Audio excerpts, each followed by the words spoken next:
एक लड़का था जो बचपन में एक लड़की को बेरहमी से तंग करता था। उसकी इस हरकत ने लड़की के दिल में गहरी नफरत भर दी। सालों बाद बदले की भावना में लड़की ने उसे सीढ़ियों से धक्का दे दिया। लेकिन इसी घटना के बाद कुछ चमत्कार हुआ। लड़का अचानक अपने बचपन में लौट आया। अब उसके पास एक मौका था अतीत बदलने का। उसने सोचा इस बार मैं उसके साथ अच्छा व्यवहार करूंगा। वह जानबूझकर मेज पर केक छोड़कर चला गया। लड़की ने उसे देखा और भूख से उसे खाने लगी। तभी उसका शराबी पिता लौट आया और गुस्से में केक फेंक दिया। लड़के ने हस्तक्षेप किया और चिल्लाया कि यह केक उसने उसके लिए खरीदा है, लेकिन पिता ने उसे दूर कर दिया। अगले दिन लड़के ने लड़की को कचरे में खाना खोजते देखा। उसकी दादी ने उसे सच बताया। लड़की ने बचपन में अपनी माँ खो दी थी और उसका पिता अक्सर उसे पीटता और खाना रोकता था। इस बात ने लड़के का दिल पिघला दिया। उसने अपनी दादी द्वारा पकाए चावल एक कटोरे में रखकर लड़की के घर की दीवार के पास रख दी। लड़की ने कटोरा उठाया और भूख से उसे खाने लगी, लेकिन आभार दिखाने के बजाय उसने कटोरे को गिरा दिया। अगले दिन लड़के ने उसे सबक सिखाने की कोशिश की। उसने कटोरे में एक टॉफी रखी और छाया में छिप गया, लेकिन जो उसने देखा उसने उसे हैरान कर दिया। लड़की लंगड़ाते हुए घावों से भरी उसकी ओर बढ़ रही थी। जब उसने कटोरे में टॉफी देखी तो खुशी से उसका चेहरा खिल उठा। लड़का उससे पूछता है कि उसे चोट कैसे लगी, लेकिन वह चुप रही। फिर उसने उसे सारी टॉफियां देने की कोशिश की, लेकिन लड़की उन्हें लेने से मना कर देती है।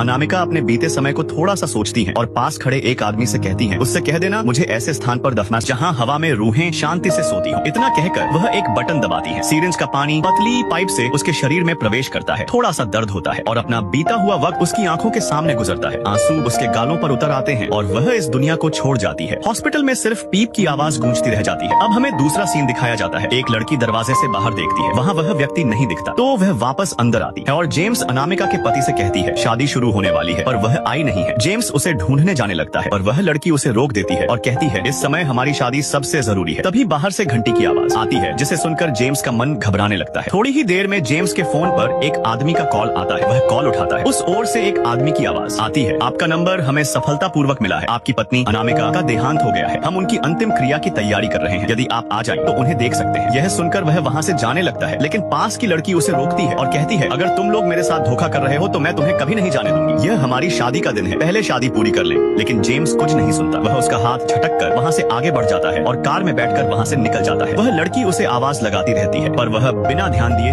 चला जाता है। जेम्स सोच रहा था कि उससे मजाक किया जा रहा है, इसीलिए वह गुस्से में अस्पताल पहुँचता है और वहाँ उस आदमी को पकड़कर कहता है मुझे उसके पास ले चलो। आदमी कहता है मेरे पीछे आओ। जेम्स अपनी पत्नी के पास पहुँचता है और कपड़ा हटाता है। सच में वह उसकी ही पत्नी की लाश होती है। आगे की कहानी देखनी हो तो चैनल को सब्सक्राइब करें, दूसरा भाग जल्द आएगा।